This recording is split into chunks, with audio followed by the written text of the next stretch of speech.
There isn't a single building in sight that hasn't been destroyed, bombed out or shelled. Just I want to live my life in peace. Bodies have been found in a river in Aleppo city.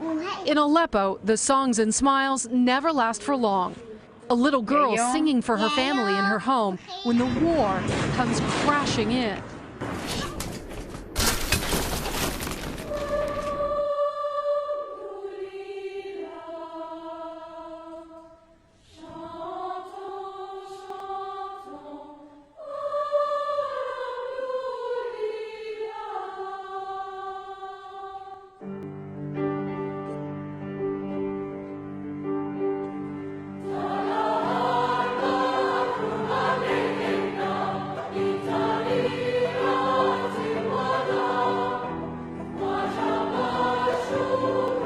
Dear Prime Minister, Mr. Trudeau, thank you for helping us make Canada our home. In Syria, I wasn't happy because my uncle died and everything was not good. When I came to Canada, I was sad because I left my sister in Jordan. But now I'm happy because my sister will be here.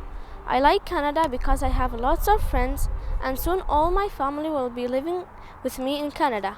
This is Safa El-Shakour. 5 years ago, she fled the violence in her hometown of Dara. Today, this quiet Scarborough neighborhood is a safe haven for her and her family. Her entire family. 10 kids. 7 girl and 3 boys. The family is now in the 13th month of their life in Canada. This means that their government funding is up. But for them, it's the start of another rocky road. Munther El-Shakour hopes to find a stable job. But before he can start looking, he needs one important skill. I need to learn English. Munther worked with computers in Syria. He hopes to find similar work here in Canada, but first, he needs to catch up. In Syria, all the computer in Arabic language. There is difference between computer in Syria and here in English. For that, I have to learn English and computer English. He plans to upgrade his IT education right here at Centennial College. In the meantime, Munther and Barah have turned to alternate sources of income to support their family. We use the kids' money to live.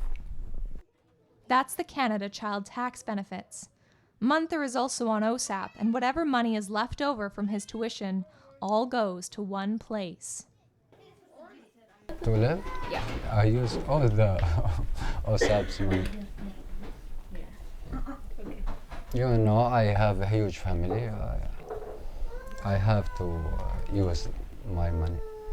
A big family also needs a big place to live, and their idyllic Scarborough home costs a fortune to rent at market value. But after their harrowing journey in Syria, this Toronto couple thought they deserved a break. As a landlord, of course, the rent that we rented the space to him for is much less than the market rental. We just wanted to make it easy for him. The El-Shakours set down one path to make Canada their home, but it's not the only one.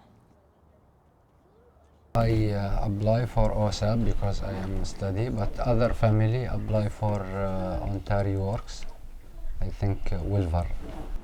There has been a steady increase of social assistance applicants since the 13th month began. But the Ministry of Community and Social Services is confident in their ability to support the increase in numbers.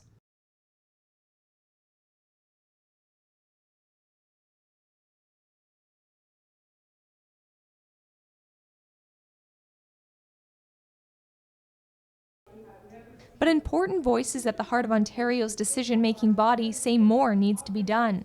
And I would argue that not only should our social assistance rates go up so that they get people over the poverty rate, but they should also be extended to more people. We have some of the lowest corporate tax rates in Ontario and in Canada, certainly in North America and in the world.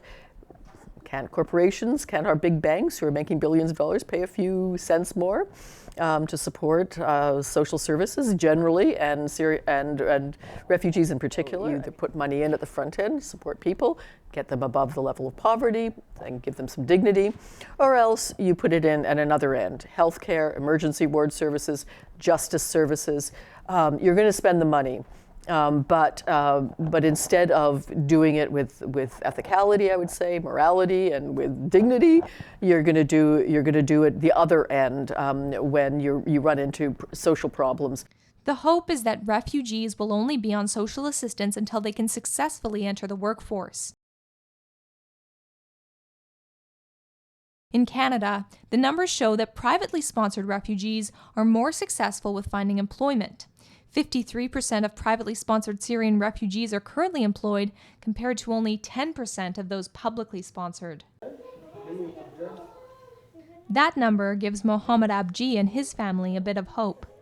Came to Canada not knowing anyone. We sat in the airport for long hours. My idea was to go to a hotel and wait there until I find a house. I was surprised by the people who met me at the airport. Just over 2 years ago, they were still in war-ravaged Aleppo. Their home sat right along the border of regime and rebel territory, until one day the war came too close. A missile fell on their next-door neighbor's home. Today, Mohammed Abji and his family live in this Scarborough apartment building, thanks to a private organization. God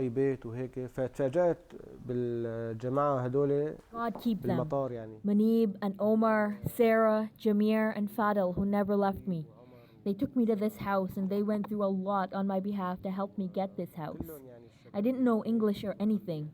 I didn't know East from West, so they did a lot for me, thank God. They support me as well, as I don't have a job. Many believe that this discrepancy is because privately sponsored families have direct sponsor support. I want to get a certificate for teaching swimming to kids from ages 10 to 15, but I need language for that. I would like to work in the communities here. It will help with my English too. The more you hear the language, the more you can speak it. But while the Al Shakurs may not have official sponsors, they have something just as valuable. What I discovered that they need is they needed people around them, people to show that somebody cared for them, to give them that sense of comfort. Because, money is not what they were looking for. They were looking for a safe space to feel like they're home. So we figured, well, you know what? Sometimes we'll just visit with them and sit down and have tea.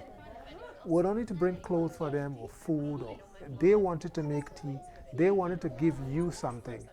And we found that's really what will open the doors.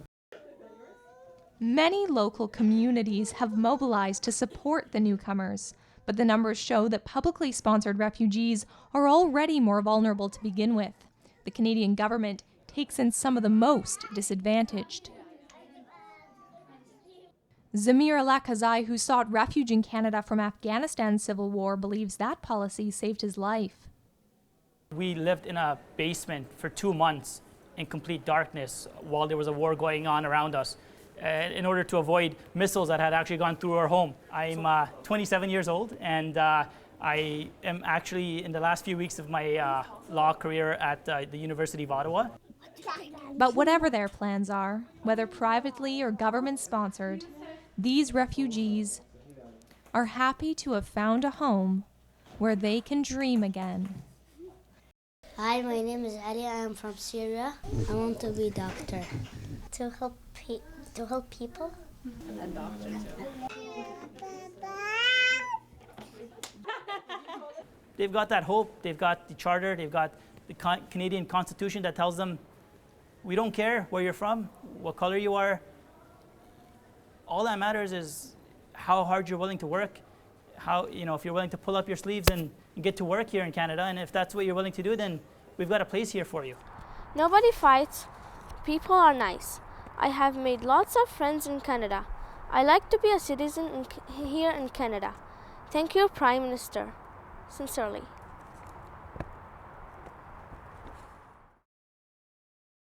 No. You want to be a fireman? Maybe? No? Do you want to be a doctor too? You want to be a journalist? Nothing? Teacher? Do you want to sleep all day?